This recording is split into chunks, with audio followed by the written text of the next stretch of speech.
guys, Robert and Ingrid here, and this is going to be a little different. We're going to be seeing, this is going to be a 2-in-1 review. Mostly because, due to the time constraint we're under, we're not going to be able to finish the first one until after we've seen the second one. Come back and watch it. What movie's that? Venom. We're in fact, we're partway through the fifth right now as we're recording this, but we figured we might as well do this now. And we're gonna get as far as we can. We're gonna go to the theater and watch Let There Be Carnage, and come back and finish it and do a 2-for-1 review. But so far, what do you think? We're up to the point where Eddie got the suit on and everything. I am really enjoying this. This is I feel like I'm really vibing with this brand of creepy. Yep. So yeah, that's the reason why we're gonna do a 2-in-1 review. And hopefully you all enjoy it. We just want to get this intro out of the way, and then we'll get back to watching. But until then, we'll catch you all later. All I ever wanted in this world is carnage. Eddie, we should be out there snacking on bad guys. I am a predator. I need to be free. You have got to get control of your aggression, or you will get hauled off into Area 51. You live in my body. You live by my rules. I'm sorry. I don't know what came over me. Please let me fix it so I can play it again. You are a loser. Eddie Brock, I want to give you my story. People love serial killers.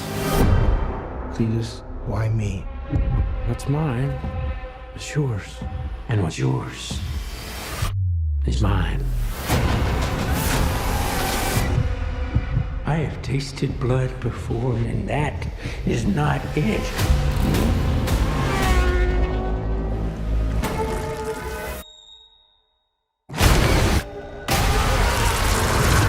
All I ever wanted in this world is carnage.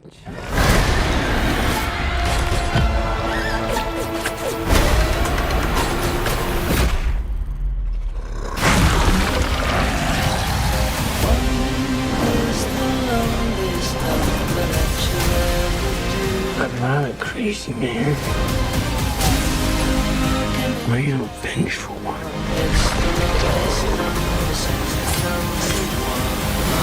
Oh, shit! Whoa, where you going? That is a red one. You need to come out right now. I will let you eat everybody! Promise. I promise. Oh, yeah! Eddie, you feel like home to me. Like family.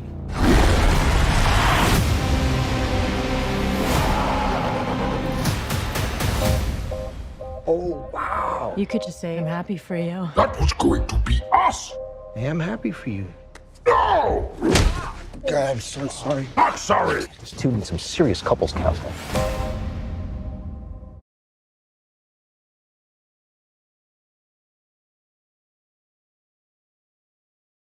Hey guys, we got done watching both, and I had a good time. I had a lot of fun. same here. Very entertaining, both of them. Not masterpieces, by But you any know means. what?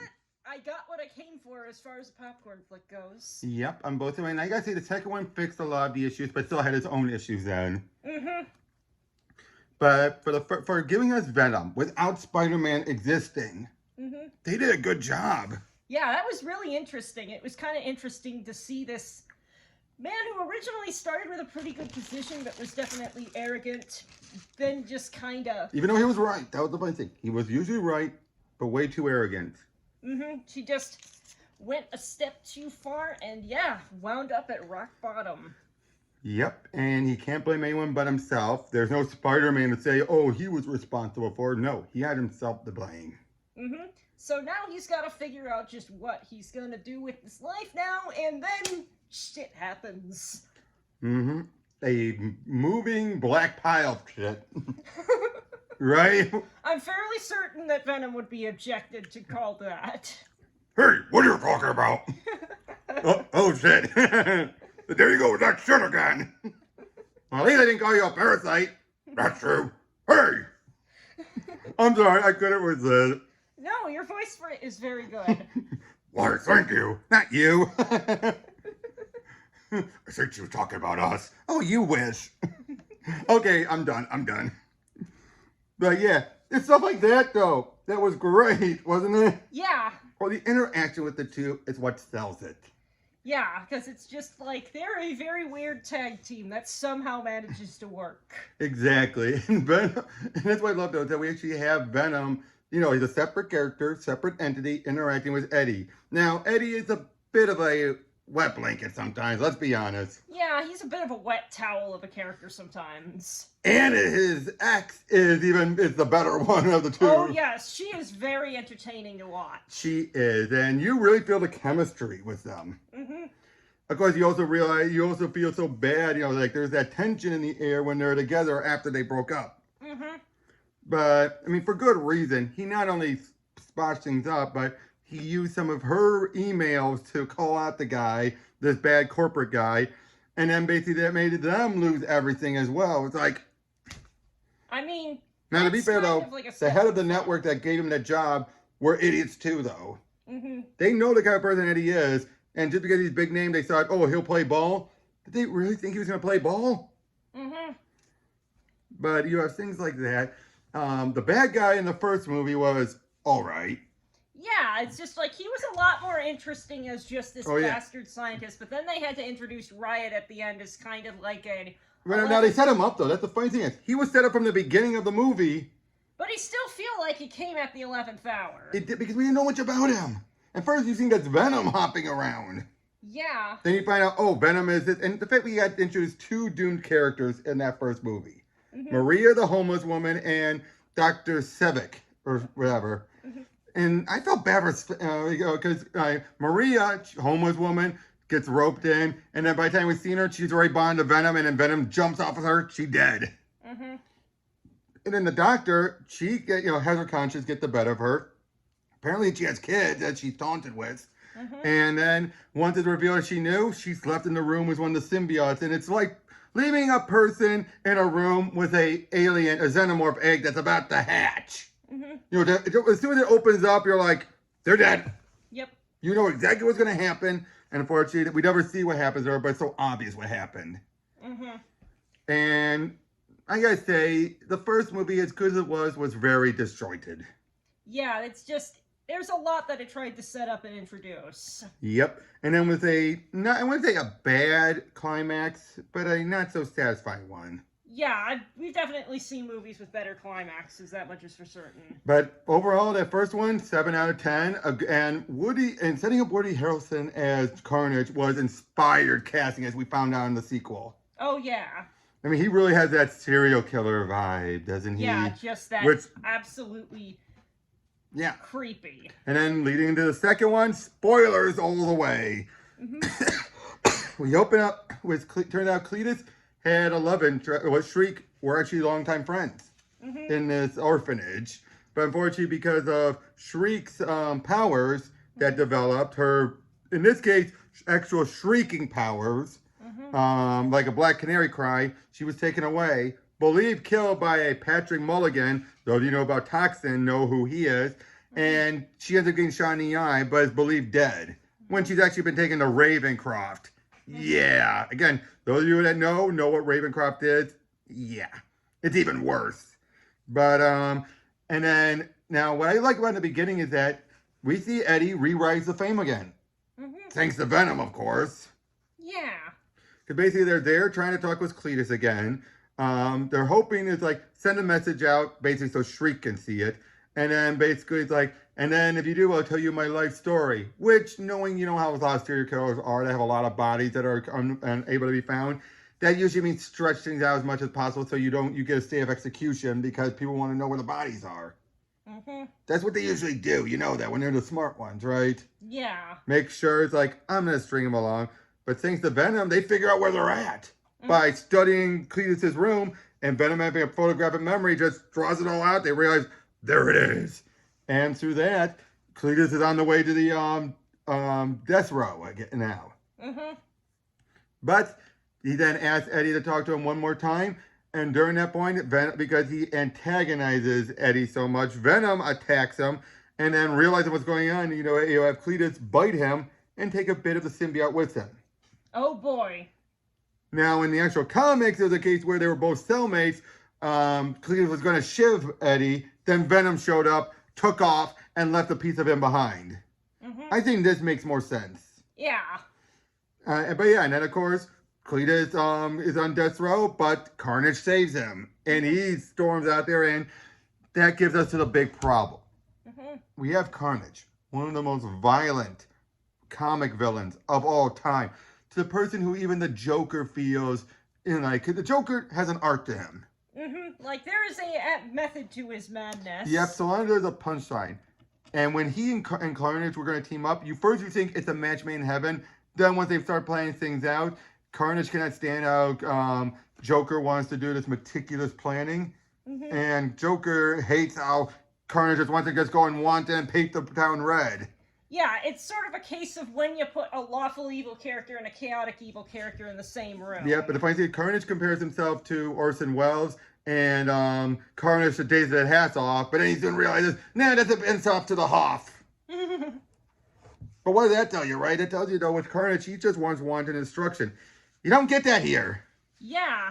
Even when you get wanton destruction during the breakout, it's tame. It's PG-13ized. I mean, you were probably expecting more, right? From a serial killer wearing the symbiote, meaning no one holding him back? Yeah. And it's just like, yeah, I mean, I get it's PG-13, but it's just like, I was expecting at least even a little bit more of implied gore. Now, the main plot with the villains is bust out, break out Shriek, gather all the people that done him wrong, get married. I mean, that's a pretty solid plot structure. No, that is a good solid plot structure. I will give it that.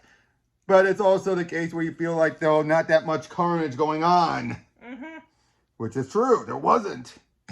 But again, Woody Harrelson did a great job. Oh, it turned out and she and Eddie didn't get back together. It teased it a little bit at the end. But no.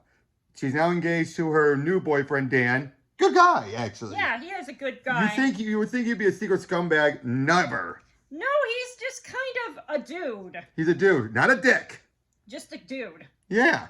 I mean, there are times where he can be a bit of a dick, but more because he feels like he's being kept out. It's just like, hey, you guys are keeping me out of the loop here. Yep. But, yeah, in the second movie, Eddie and Venom break up. Now, I'm saying that in a joking way. They do, but that's pretty much how it plays out, like a breakup. But not in a romantic way. More like two best friends falling out. And leads to one of the other things I don't like.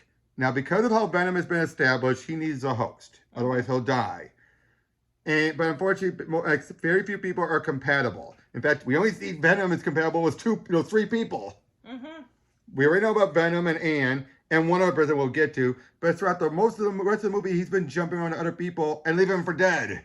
I don't like that implication, do you? Makes you wonder how many dead bodies are around. I mean, let alone... And since it's clear Eddie and Venom kept to the deal and didn't bite anyone's heads off, like you think he would, that's the other thing that bothers me. Venom's free. Why is he adhering to Eddie's rules? Right? It's like, why is he adhering to Eddie's rules and not biting heads? That's weird, isn't it? A little bit. There's just some things that don't add up. Then you have the stuff at the club, which I liked, and I get for the implications, but at the same time, those implications are like you're setting it up, and yet you're going to have people think you're delivering when it's clear you're not delivering. Right? It's like you make it seem like, oh, no, Venom's coming out of the closet. It's like, their brains are showing parallels. They're not saying they're gay for each other. As far as we saw, right? Would you agree with that? It's more just in the sense of, I've finally been let out for some fresh air. Exactly. The sand between my toes and all that. The wind in my hair. You don't have any hair. Shut up. But again, things start to collide. I do feel the structure here was a lot better. Yeah. We continue on with the bad guys. We build them up. We're heading for a head-on collision. Even the stuff with the detective made some sense. You then have a point where you have you come up with a way to get Anne back into wearing Venom again. I did not like how short it was. Oh, what did you think about it in the first one when Anne had the symbiote? Oh, that was pretty neat. Oh, hi, Trump. Yep, and oh boy, that kiss, that of course, right? And I just thought I was like, hi Eddie. Whoa, he's like, ah. And then they kiss and remerge and all that. Although I do like how when again they remerge again, she merges with Venom again to get Eddie out. Well, beforehand we find out he merged with the convenience store owner Miss Chen, who was introduced in the first movie as well, and turned out she's compatible. And I just love it how it's just like she's just talking like, you broke Eddie's heart. It took Anne a moment to be like, Venom? Yeah, what? And then I just love how she then starts to smooth talk. Anne is great, isn't she? Yeah. And of course, Dan's like, I'm right here. Nobody likes you, Dan. But then they go in there, get him out of there. And then I love how basically when you could still tell while she's being honest with Eddie saying Venom once more, you can tell his words are talking to both people. Wasn't that great? How it's like, yeah, it's just like and then she's like, conversations. And then she realized, put the cherry on top, she's saying that, not Venom. So you're like, oh, and you want him to say a little more. Of course, then again, remember the first time when you try to say it, she says, now's not the time. And then they go after Carnage. Oh shit, a red one. Like I say, that climax, despite being too dark, was great.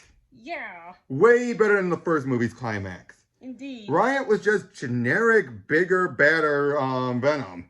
Carnage actually felt like a unique threat. You know, with another symbiote, it felt like a unique threat, didn't it?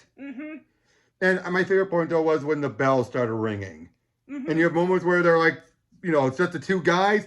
Then the symbiotes come out again. Then it's the two guys again. That was great, wasn't it? It's just like body horror in a church. It's like Bloodborne. It's great. Yep. Oh, yeah. And then we find out why Cletus is mad. Eddie only printed one side of the story. He did not tell about how his parents were, and that he was abused by his mother and his grandmother, too. The only abuse he ever mentioned about was his dad. To which it's like, oh. Now, of course, Cletus could be making excuses for himself, too, but you feel bad for him a little, don't you? I mean, he still does horrible things, but as he said, I wasn't a monster before the cops, or something like that, right? But let's only be honest. And one other thing I don't care for, though, is that the fact that Carnage is a separate entity. Now, I get it. You needed it for the climax. But in the comics, the two of them were always so perfectly bonded that Cletus was calling the shots, and the symbiote just did what he asked. Having it be that instead that Carnage here is worse, it's a bit off-putting if you know your Venom lore. Yeah, but by the end of it all, Venom eats Carnage and then eats Cletus. Of which I thought that was a bit uncalled for, don't you think? I mean, you could have just had him legally executed. But that was supposed to happen. True, but you could have had a lawyer say, well, they failed it. And you know what happens. If it ever doesn't work, you can't do it again. Oh, that's fair. In a legal definition, if it failed, you can't do it again. And apparently that's happened once or twice. That's part of the reason why they have so many injections now. They don't do it the once. But by the end of it all, Venom has to leave because now people know about the symbiotes. And then if you've seen the post-credit sequence, it turns out he somehow gets transported to the MCU. And now he's interested in Spider-Man. So overall, what would you want to say about both movies? I had a good time.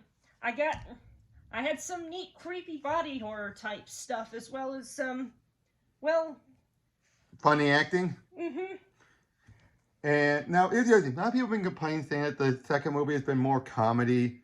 I would disagree, because that was something that came naturally out of the characters. I felt that way, too. I think this is more character-driven. It just happened to lead to the comedy because of the natural, like, all right, don't do this. Shut up, I'm not saying this. What was that? Nothing. Smooth. You know what I mean? Yeah. Stuff like that. Now, there are some moments that were a bit over the top. Like, the point where you have Venom making breakfast, and he's just going like, hey, potato, you say potato, I say potato. It's like... Yeah, that was a little bit much. Yeah, stuff like that. But for the most part, it was spot on. So yeah, we give both these movies 7 out of 10, equal. Yeah. But if you had to put me down, I'd say I prefer the second one over the first. Yeah. I can see what I you're think going the second with that. one was had a better plot. The character, obviously, better with the characters. Is it a case where it's like Spider-Man 2 or whatever, where it's way better than the first one? No. It's more slightly better. But even the first one did some things better too. Mm-hmm. It's like one like improved, but like I said, the fact that they wasted Carnage and the fact it was PG-13ized, Mm-hmm. it just doesn't sit well. Mm-hmm. But I hope we see Venom in Far From Home. Or Yep. no, No Way Home. No Way Home. Mm-hmm. So we'll see you guys on the next one.